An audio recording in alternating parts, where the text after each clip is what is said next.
Descubrí que mi esposo cambió mis pastillas anticonceptivas por caramelos, porque su madre le ofreció $1.000.000 por un nieto varón. Todo empezó, como suelen empezar las tragedias, en un día perfectamente ordinario. Un martes, creo recordar. El sol se filtraba por las persianas venecianas de nuestro dormitorio, dibujando rayas de luz sobre la alfombra de lana color crema. Yo estaba medio despierta, acurrucada en el calor de las sábanas de algodón egipcio, escuchando la respiración, acompasada de mi esposo a mi lado. Él siempre se despertaba antes que yo, pero le gustaba quedarse unos minutos en la cama, simplemente observándome. O eso era lo que yo creía. Nuestra vida era, a ojos de cualquiera, una postal de la felicidad conyugal moderna. Vivíamos en una casa preciosa en un barrio tranquilo, de esas con jardines bien cuidados y vecinos que se saludan por la mañana. Yo tenía mi propio estudio de diseño gráfico, un pequeño negocio que había construido desde cero y que me llenaba de orgullo. Él, por su parte, trabajaba en la empresa de inversiones de su familia, un puesto que le había sido entregado en bandeja de plata, pero en el que, para ser justos, se desenvolvía con una competencia admirable.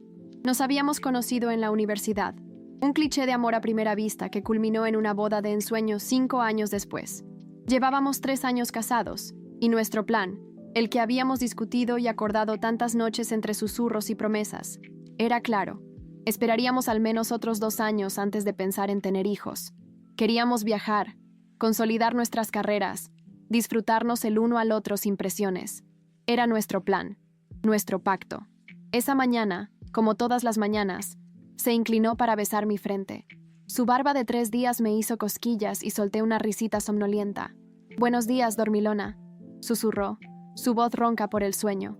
«5 minutos más», supliqué, hundiéndome más en la almohada. Él se rió, un sonido cálido y familiar que siempre me había hecho sentir segura. «Te preparo café, el de avellana que tanto te gusta». Se levantó y yo me quedé allí, sonriendo, sintiéndome la mujer más afortunada del mundo. Qué ilusa, qué ciega y estúpidamente feliz era en mi ignorancia. El problema, la sombra que se cernía sobre nuestro paraíso personal, tenía nombre y apellido. Isabel, mi suegra. Isabel era una mujer tallada en mármol y ambición, siempre impecablemente vestida, con sus joyas discretas pero carísimas y una sonrisa que nunca llegaba a sus ojos fríos y calculadores. Desde el día en que su hijo me presentó, supe que yo no era suficiente. No era de una familia con un apellido resonante, no aportaba un linaje de poder o riqueza.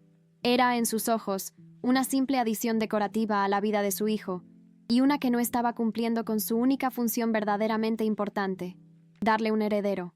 Sus comentarios eran como pequeñas gotas de veneno, administradas con una precisión quirúrgica.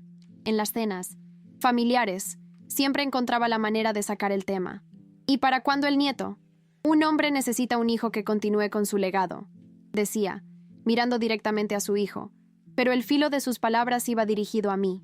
Hablaba del legado de la familia como si fueran los Medici, una dinastía que necesitaba perpetuarse a través de un varón. La palabra varón era clave. Nunca decía nietos en plural, ni un bebé. Siempre era un heredero, un varón. Mi esposo siempre me defendía, o eso parecía. «Mamá, por favor, ya hemos hablado de esto. Lo tendremos cuando estemos listos», decía tomando mi mano por debajo de la mesa. Su apoyo era mi escudo. Me aferraba a él, creyendo que éramos un equipo, una fortaleza de 2 contra las presiones de su madre. Ahora sé que su defensa era solo parte del teatro, una actuación para mantenerme dócil y confiada. El incidente que lo cambió todo comenzó con algo tan trivial como un dolor de cabeza. Llevaba unas 2 semanas sintiéndome rara, dolores de cabeza sordos que aparecían por la tarde, una extraña sensibilidad a los olores y una fatiga que me pesaba como una losa de plomo. Lo achaqué al estrés. Un proyecto importante en el estudio me estaba consumiendo más tiempo de lo normal. «Deberías tomarte las cosas con más calma, mi amor», me dijo mi esposo una noche, mientras me masajeaba los hombros. «Te preocupas demasiado». Me trajo un vaso de agua, y como cada noche, me entregó mi blister de pastillas anticonceptivas. Era un pequeño ritual. Yo tomaba mi vaso de agua, él me daba la pastilla, y yo me la tomaba frente a él. Había empezado a hacer eso hacía un par de meses, diciendo que era para que no se me olvidara, que se preocupaba por mi salud. Un gesto de amor, pensé. Un gesto de control. Ahora lo sé. Esa noche, la del martes, algo fue diferente. Fui al baño para mi rutina nocturna. Me sentía mareada, y al abrir el pequeño armario de los medicamentos, el frasco de plástico de las pastillas se me resbaló de los dedos. Cayó al suelo de baldosas con un ruido sordo y la tapa se abrió, desparramando las pequeñas píldoras blancas por todas partes. «Maldita sea», murmuré, agachándome para recogerlas. Eran pequeñas, redondas, idénticas a las que llevaba tomando años. Recogí una que había rodado hasta debajo del lavabo y al tenerla entre mis dedos, noté que estaba un poco húmeda por una gota de agua que había en el suelo. Algo no estaba bien. La superficie se estaba volviendo pegajosa, deshaciéndose de una forma extraña. Por pura curiosidad me la llevé a la lengua. Azúcar. No era el sabor amargo y químico de un medicamento. Era azúcar. Un sabor dulce, inconfundible, como el de esos pequeños caramelos de menta que venden en las farmacias. El corazón se me detuvo. Literalmente, sentí como si se hubiera parado en seco dentro de mi pecho, y luego comenzara a latir de nuevo, pero con una violencia desbocada, un tambor de pánico contra mis costillas. Mi primera reacción fue la negación. No, es imposible. Quizás esta se contaminó. Quizás es un error de la farmacia. Con manos temblorosas, recogí otra píldora, una seca. La partí por la mitad con la uña. No se partió como una pastilla compacta. Se desmoronó, revelando una textura granulada y cristalina. La probé. Azúcar. Otra. Azúcar. Todas. Eran caramelos. Pequeños e inofensivos caramelos de menta. El aire se volvió espeso en mis pulmones. Me apoyé en el lavabo, mirando mi reflejo en el espejo. La mujer que me devolvía la mirada era un fantasma, con la piel pálida y los ojos desorbitados por el horror. El mundo se inclinó sobre su eje. El suelo del baño pareció ondular bajo mis pies. El zumbido en mis oídos era tan fuerte que ahogaba cualquier otro sonido. Mi mente, en estado de shock, empezó a conectar los puntos con una claridad aterradora. Los dolores de cabeza, la náusea, la fatiga, el repentino interés de mi esposo en administrarme personalmente la pastilla cada noche, su insistencia en traerme él mismo el vaso de agua, las sonrisas secretas y cómplices que había intercambiado con su madre en la última cena familiar, sonrisas que en su momento no entendí y que ahora me quemaban en la memoria. La obsesión de Isabel con un nieto varón. Necesitaba pruebas. Necesitaba una confirmación que fuera más allá de mi lengua y mis dedos temblorosos. Sabía que él a veces dejaba su portátil abierto en el estudio de casa. Con el corazón en la garganta, salí del baño en silencio, moviéndome como una ladrona en mi propia casa. Él estaba en la ducha. El sonido del agua corriendo era mi coartada. Entré en el estudio, y allí estaba, sobre el escritorio de caoba, su portátil, encendido y abierto. Tenía abierta su aplicación de mensajería, y en la pantalla, una conversación con mamá. Sentí una oleada de náuseas mientras me inclinaba para leer. Mamá, ¿alguna noticia, hijo? El tiempo corre y mi paciencia se agota. Mi esposo. Paciencia, mamá. Hice el cambio hace casi 2 meses. Debería funcionar pronto. He estado... Atento, creo que ya tiene algunos síntomas. El dinero está listo, ¿verdad? Mamá, el $1.000.000 estará en una cuenta a tu nombre en cuanto un médico confirme el embarazo. Y más te vale que te asegures de que sea un varón. No pago por niñas. Mi esposo. Tranquila. Haré lo que sea necesario. Será un varón. Nuestro heredero. Leí los mensajes 1, 2, 3 veces. Cada palabra era un martillazo en el ataúd de mi matrimonio, de mi amor, de mi confianza. $1.000.000. Me había vendido por $1.000.000 y la aprobación de su madre. Había violado mi cuerpo, mi confianza y nuestros votos de la manera más íntima y despreciable posible. No era un esposo, era un proxeneta, y mi útero era la mercancía. Me derrumbé en la silla de su escritorio, sin aire, sintiendo cómo el universo que había construido se hacía añicos a mi alrededor. La traición era tan absoluta, tan total, que por un momento sentí que me ahogaba. El dolor era físico, una garra helada que me estrujaba el pecho y me impedía respirar. Lloré. Lloré en silencio, con lágrimas calientes de rabia y de un dolor tan profundo que creí que me partiría en 2. Pero entonces, en medio de la devastación, algo más empezó a surgir desde las profundidades de mi ser. Una emoción diferente. No era solo rabia. Era una calma fría, glacial. Una claridad afilada como el cristal roto. Me levanté y volví al baño. Me miré de nuevo en el espejo. Las lágrimas habían cesado. Mi rostro ya no era el de una víctima a punto de desmoronarse. Había algo nuevo en mi mirada, una dureza que no sabía que poseía. Ellos creían que estaban jugando conmigo, moviendo las piezas en su tablero de ajedrez sucio y egoísta. Creían que tenían todo el poder. Habían planeado cada detalle, desde los caramelos hasta la recompensa monetaria por el nieto varón. Pero en su arrogancia, en su avaricia, habían pasado por alto un pequeño detalle. Un detalle fundamental. Un secreto que yo había guardado celosamente. Un dolor que había decidido llevar sola mucho antes de conocerlo. Porque allí estaba la cruel y deliciosa ironía de su plan. La broma cósmica que estaba a punto de volverse en su contra de una forma que nunca podrían haber imaginado. Ellos querían un heredero. Estaban dispuestos a mentir, a manipular y a comprar un embarazo. Estaban celebrando mi supuesto malestar como el preludio de su gran victoria. Pero era imposible. Su plan estaba condenado al fracaso desde el principio, porque hace 7 años, mucho antes de 1906, que mi esposo entrara en mi vida. Un médico con cara de pena se sentó frente a mí y me explicó con palabras amables pero inequívocas que debido a una condición congénita, yo nunca podría concebir un hijo de forma natural. Soy infértil, y nunca se lo dije a nadie, ni a él, ni a mi familia, ni a mis amigas. Era mi verdad, mi pena privada, y en ese instante, mirándome en el espejo, me di cuenta de que mi mayor fuente de dolor secreto acababa de convertirse en mi arma más poderosa. Iban a esperar un bebé que nunca llegaría, y yo iba a dejar que esperaran. Iba a dejar que su esperanza y su codicia crecieran y crecieran, hasta que estuvieran tan infladas como un globo a punto de estallar. Y entonces, solo entonces, yo sería quien sostuviera el alfiler.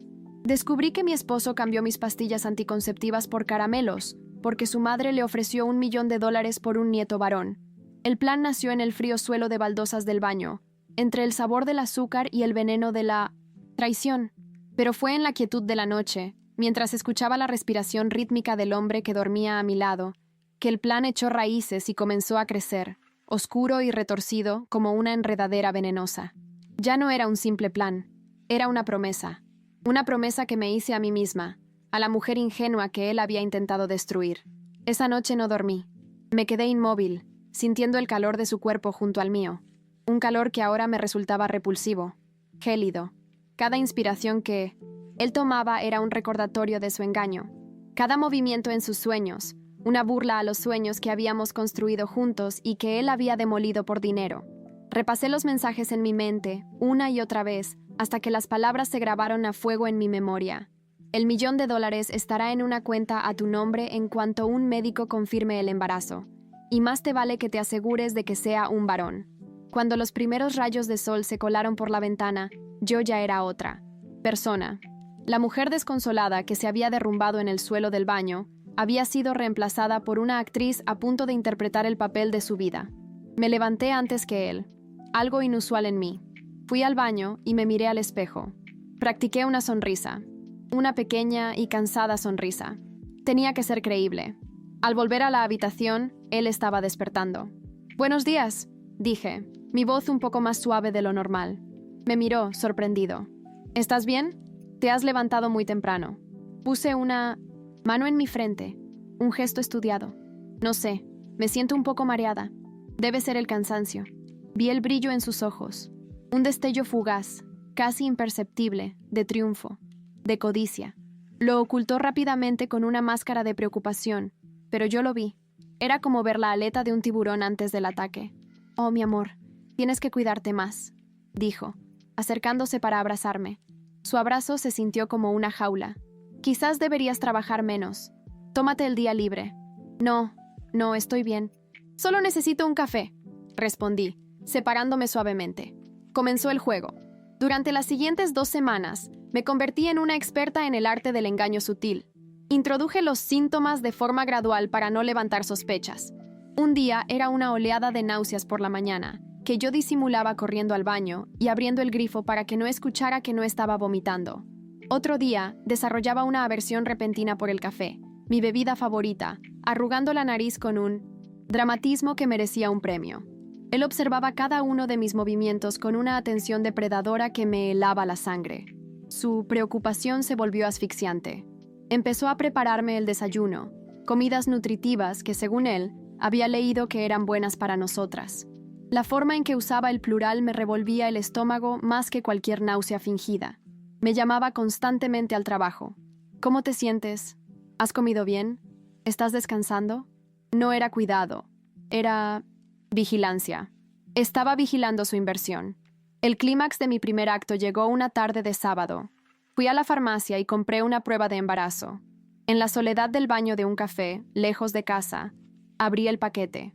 Con un marcador permanente de punta fina, dibujé con cuidado una segunda línea en la pequeña ventana de resultados. Mi mano temblaba, no de nervios, sino de una rabia helada.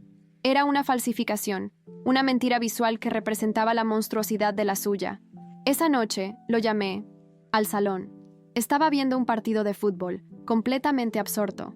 «Cariño», dije, mi voz cargada de una emoción fabricada. Él se giró, molesto por la interrupción. Le mostré la prueba. Su rostro pasó por una serie de transformaciones en cuestión de segundos. Primero, la confusión. Luego, el reconocimiento. Y finalmente, una explosión de alegría tan falsa y desbordante que resultaba grotesca. «No puede ser», gritó, saltando del sofá. «No puede ser. ¿Es de verdad?» Me levantó en brazos, dándome vueltas por el salón. «Vamos a ser padres. Voy a ser papá». Yo escondí mi rostro en su hombro, no para compartir el momento, sino para que no viera la repulsión en mis ojos. Su alegría no era por nosotros, no era por una nueva vida. Era el sonido de una caja registradora, el tintineo de $1.000.000. Apenas me bajó, sacó su teléfono. «Tengo que llamar a mi madre», dijo, con la respiración agitada por la excitación. «Por supuesto que tenías que llamar a tu madre, la socia de tu sucio negocio». Me alejé hacia la cocina, fingiendo necesitar un vaso de agua, mientras lo escuchaba. «Mamá, mamá, ha funcionado. Está embarazada. Lo conseguimos», exclamaba en susurros frenéticos. «Sí, sí, estoy seguro. Acabo de ver la prueba. Prepara el dinero, mamá. Prepara el dinero». La llegada de Isabel al día siguiente fue como la de una reina visitando una de sus colonias. Entró en nuestra casa sin llamar, usando su propia llave, y me encontró en el sofá, fingiendo leer un libro. «¡Querida!», exclamó, con una sonrisa que no le llegaba a los ojos. Me dio un abrazo rígido y fugaz, sus manos frías posándose un instante en mi espalda. «Mi hijo me ha contado la maravillosa noticia. Estoy extasiada». Su mirada me recorrió de arriba a abajo, evaluándome. No como a una nuera, sino como a un animal de cría premiado. «Tienes que cuidarte mucho ahora», dijo, su tono pasando de la falsa alegría a la instrucción autoritaria. «Nada de estrés, nada de comidas basura. He traído algunos batidos de col rizada y espirulina, esenciales para el desarrollo cerebral del bebé». Puso una bolsa sobre la mesa de centro. Olía a hierba y a superioridad moral. «Y, por supuesto», continuó, bajando la voz como si compartiera un secreto de Estado, «tenemos que asegurarnos de que sea un varón fuerte. El legado de la familia depende de ello». La palabra «legado» salió de sus labios como algo sagrado y antiguo, no como el nombre de una aburrida empresa de inversiones. Era la matriarca de una dinastía imaginaria, y yo era simplemente el recipiente. Los días que siguieron se convirtieron en una pesadilla de vigilancia y control. Isabel venía casi a diario, armada con consejos no solicitados y alimentos orgánicos que sabían a tierra. Mi esposo instaló cámaras de seguridad en la casa, para nuestra seguridad, dijo. Pero yo sabía que era para monitorearme. Mi vida dejó de ser mía. Se convirtió en una actuación constante, un teatro del absurdo donde yo era la protagonista, y ellos, el público codicioso y expectante. La soledad era aplastante. El peso del secreto y la actuación me estaban consumiendo. Necesitaba un ancla, una aliada, alguien que supiera la verdad. Solo había una persona en el mundo en la que confiaba ciegamente. Mi mejor amiga, Clara. Clara y yo éramos amigas desde la infancia. Ella era abogada, una mujer brillante, pragmática y con un sentido de la justicia tan afilado como su ingenio. Quedé con ella en su despacho, un santuario de orden y lógica en medio de mi caos. En cuanto cerró la puerta, me derrumbé. Las lágrimas que había contenido durante semanas brotaron sin control. Le conté todo, desde los caramelos de menta hasta la conversación del portátil, la prueba de embarazo falsificada y la insoportable presencia de Isabel. Clara escuchó en silencio, su rostro pasando de la preocupación a la incredulidad, y finalmente a una furia glacial que reflejaba la mía. Cuando terminé, se quedó callada un largo minuto, con los nudillos blancos de apretar los puños sobre su escritorio de caoba. «Hijo de la gran puta», dijo finalmente, su voz baja y letal. «Él y esa bruja de su madre no son personas, son monstruos». Se levantó y rodeó el escritorio para abrazarme.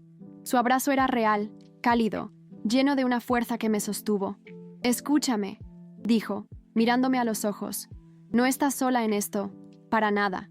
¿Quieres exponerlos? Perfecto. Pero no lo vamos a hacer a medias. Vamos a construir un caso contra ellos que los arrase. Vamos a quemar su pequeño y sucio mundo hasta los cimientos». Ver la lealtad y la furia en sus ojos fue como recibir una transfusión de fuerza. Por primera vez, sentí que podía lograrlo. «Su plan es brillante en su estupidez», continuó Clara, ya en modo abogada. «Creen que te tienen controlada, pero tu infertilidad es la carta que gana el juego. Tenemos que jugar con sus expectativas.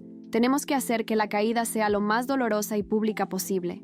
A partir de ese día, Clara se convirtió en mi directora de operaciones, mi estratega. Cada paso que daba, lo consultaba con ella. La presión para ir al médico se intensificó. Mi esposo quería una confirmación oficial para su madre. «Ya he pedido cita, cariño», le mentí una noche, siguiendo el guión que Clara y yo habíamos preparado. «Pero quiero ir sola la primera vez. Es algo muy personal para mí, ya sabes. La primera ecografía. Quiero que sea mi momento». Puse una mano sobre mi vientre plano y lo miré con ojos suplicantes.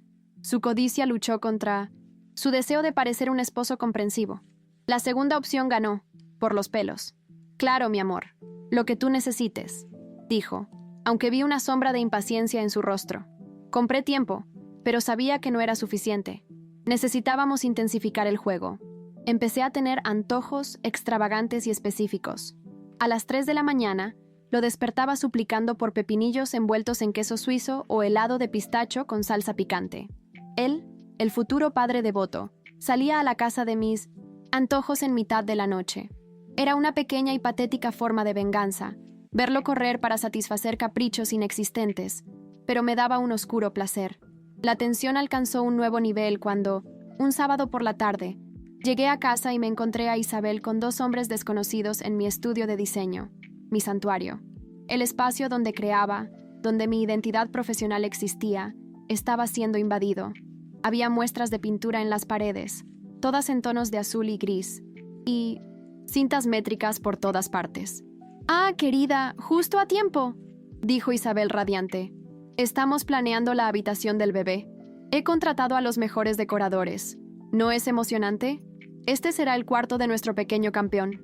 Mi esposo estaba a su lado, sonriendo como un idiota. «Pensamos que sería una gran sorpresa, mi amor. Transformar tu antiguo estudio en algo mucho más importante». Mi antiguo estudio. Algo mucho más importante. Las palabras me golpearon como piedras. Estaban borrando mi existencia, mi trabajo, mi pasión, para hacer sitio a su heredero fantasma. La habitación que representaba mi independencia iba a ser convertida en un monumento a su codicia. Esa fue la noche en que casi me rindo. Me encerré en el estudio, entre las muestras de pintura y los muebles cubiertos con sábanas blancas. El olor a pintura fresca me asfixiaba. Me senté en el suelo y me sentí completamente vacía. El juego se había vuelto demasiado real. La actuación me estaba devorando. Ya no sabía quién era. ¿Era la esposa traicionada? ¿La vengadora calculadora? ¿O simplemente una mujer rota jugando un juego peligroso y cruel? El peso de la mentira me aplastó. Estaba engañando a la gente, manipulando sus emociones, por muy despreciables que fueran. Me miré las manos. ¿En qué me estaba convirtiendo? La idea de seguir con la farsa durante semanas, o quizás meses, me pareció una tortura insoportable. Quería gritar la verdad. Quería hacer las maletas y desaparecer. Dejar que se ahogaran en su propia decepción. Llamé a Clara.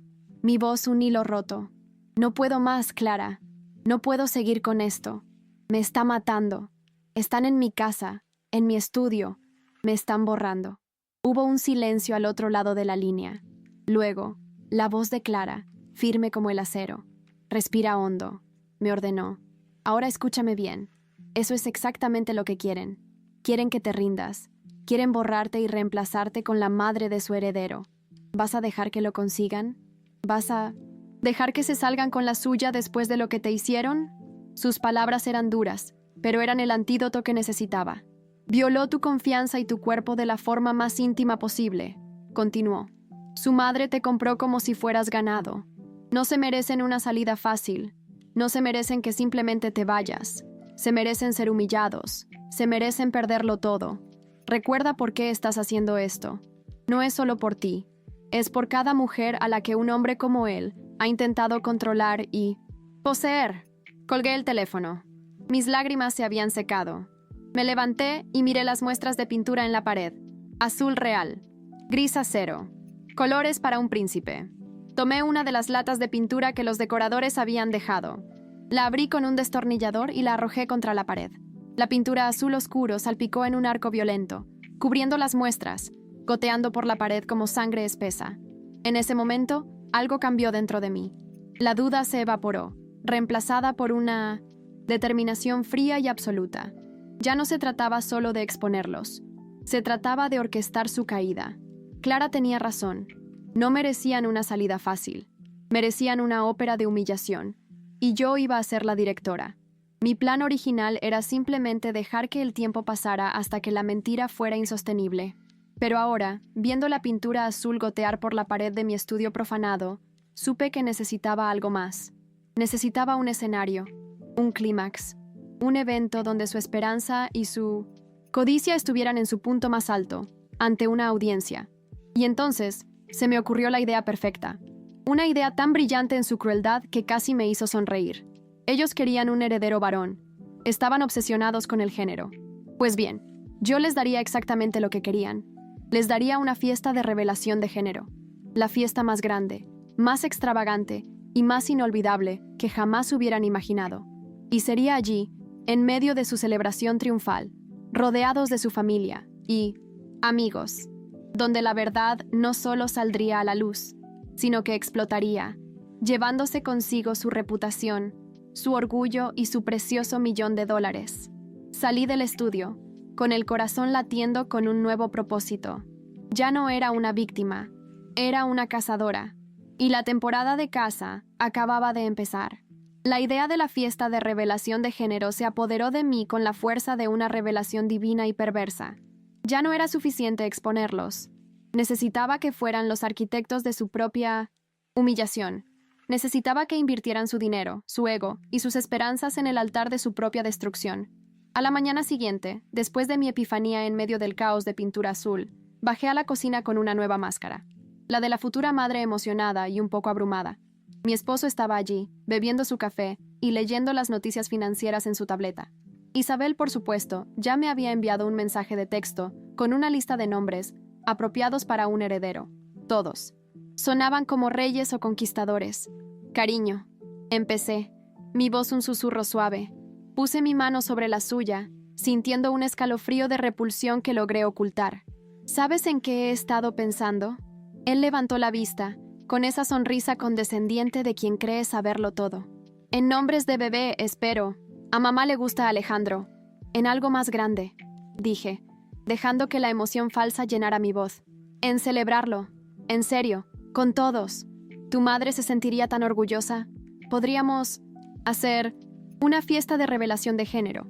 Una grande, elegante, para anunciar al mundo que el legado de la familia continúa. Vi cómo sus pupilas se dilataban.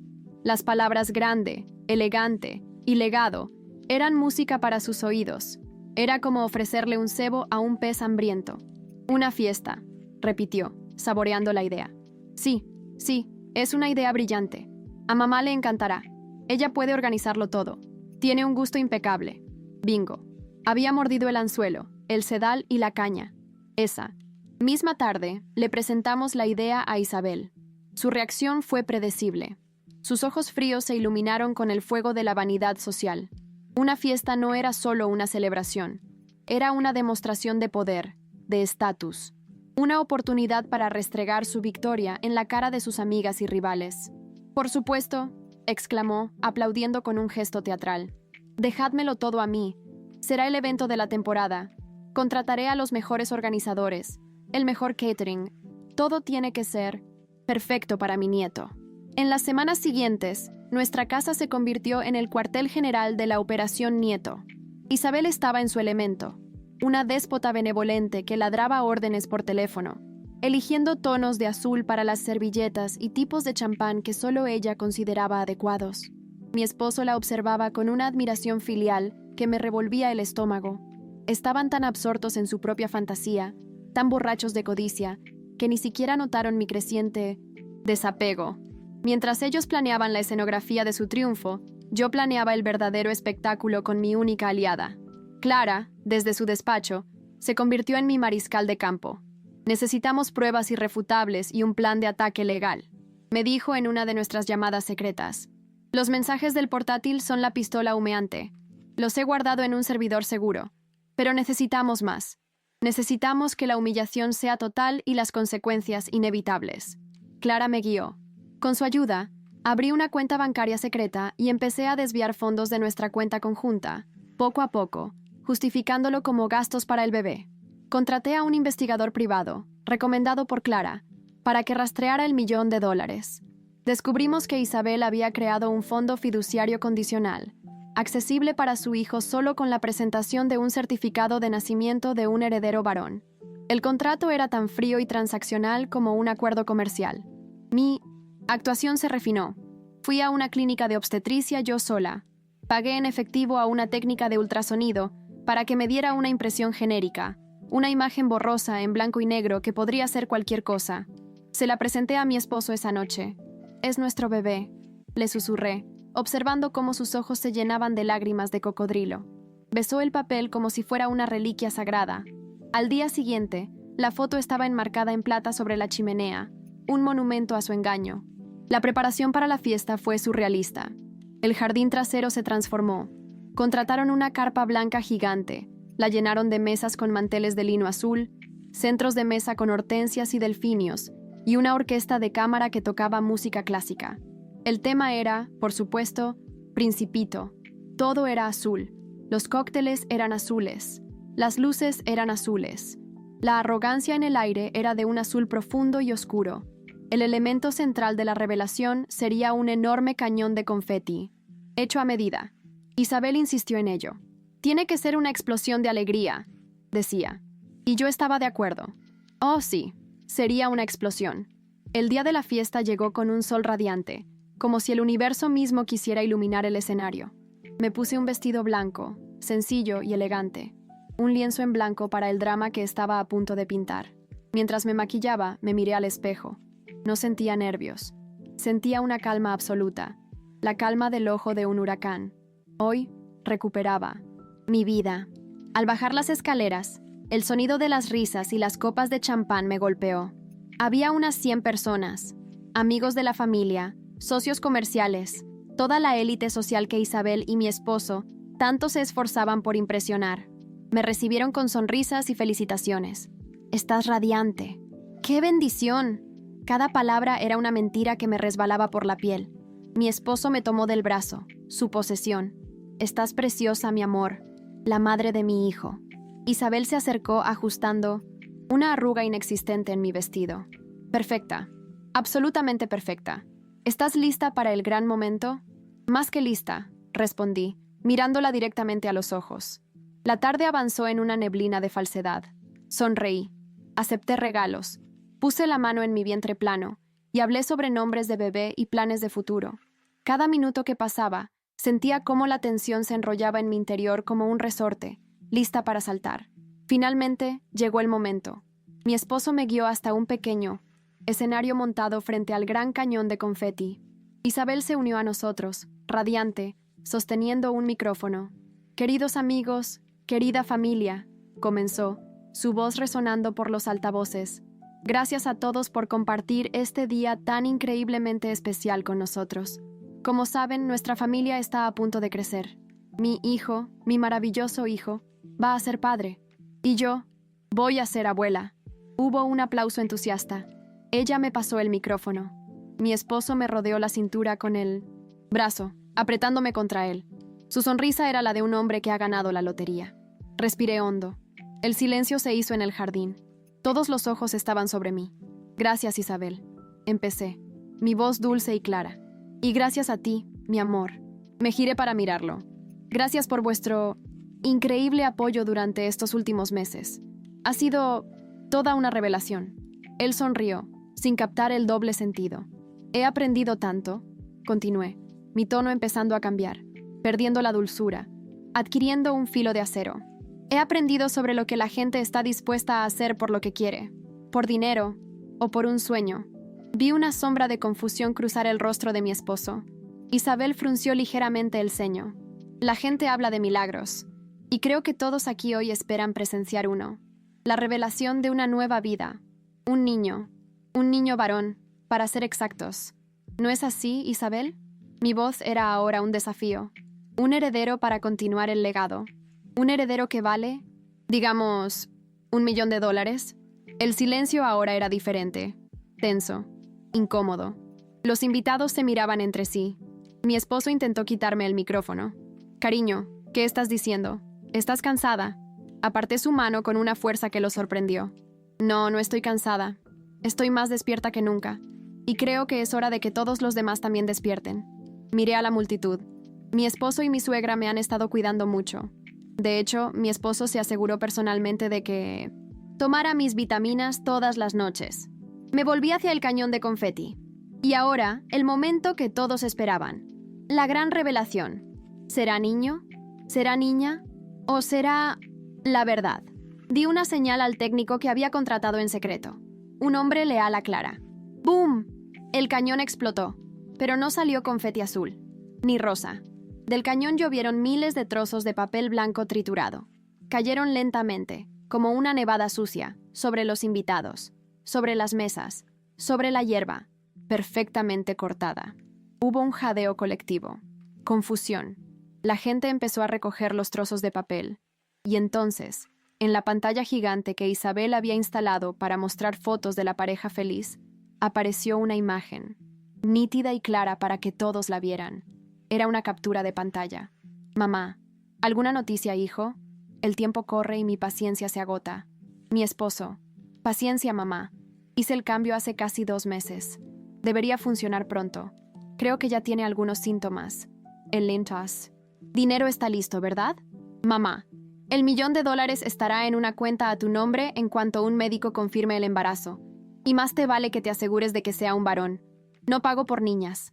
El silencio que cayó sobre el jardín fue más ruidoso que cualquier explosión. Se podía oír el sonido del papel siendo leído, el murmullo horrorizado que se extendía como una ola. Me volví hacia mi esposo. Su rostro estaba blanco como la cera. Miraba de la pantalla a mí, con la boca abierta en una mueca de puro pánico. Isabel temblaba, su rostro una máscara de furia y negación. «¡Es una mentira!», gritó, arrebatándome el micrófono. «Ella está loca. Está inventando todo esto. Es un montaje». Tomé el segundo micrófono que Clara había preparado para mí. «¿Es un montaje, Isabel?», pregunté, mi voz resonando con una calma aterradora. Los trozos de papel que están recogiendo son copias de sus mensajes, pero tienen razón en una cosa. Hay una mentira en todo esto. Una gran mentira que he estado manteniendo. Hice una pausa, dejando que el peso de mis palabras se asentara. La mentira es que estoy embarazada.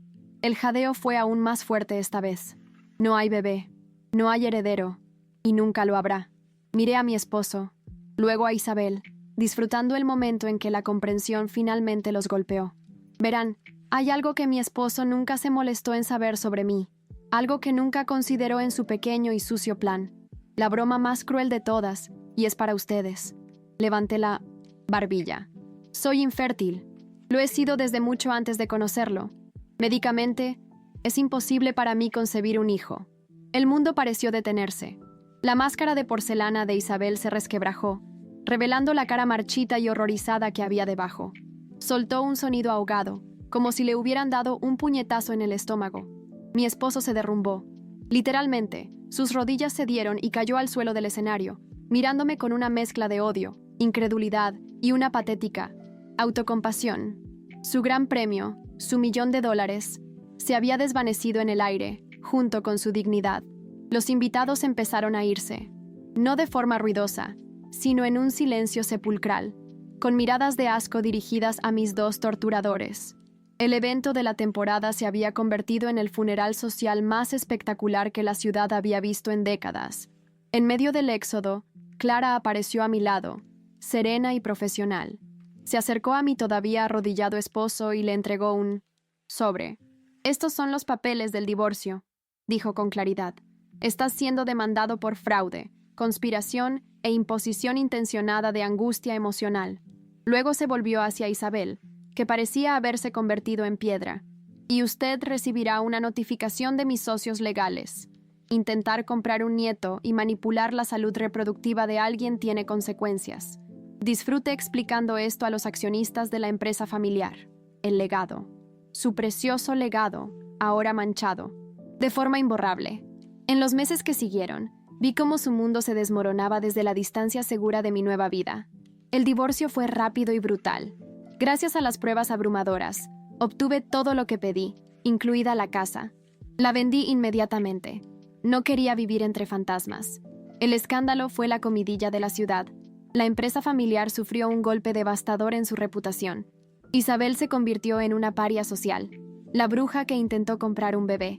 Mi ex esposo perdió su puesto en la empresa, repudiado por su propia familia, que no podía soportar la vergüenza pública. Se quedó sin dinero, sin esposa y sin la aprobación de la madre por la que lo había sacrificado todo. Lo último que supe fue que vivía en un pequeño apartamento alquilado, una sombra del hombre arrogante que había sido. Yo, por mi parte, florecí. Con el dinero del acuerdo, compré un loft en el centro de la ciudad, un espacio lleno de luz y aire. Reabrí mi estudio de diseño, más grande y audaz que antes.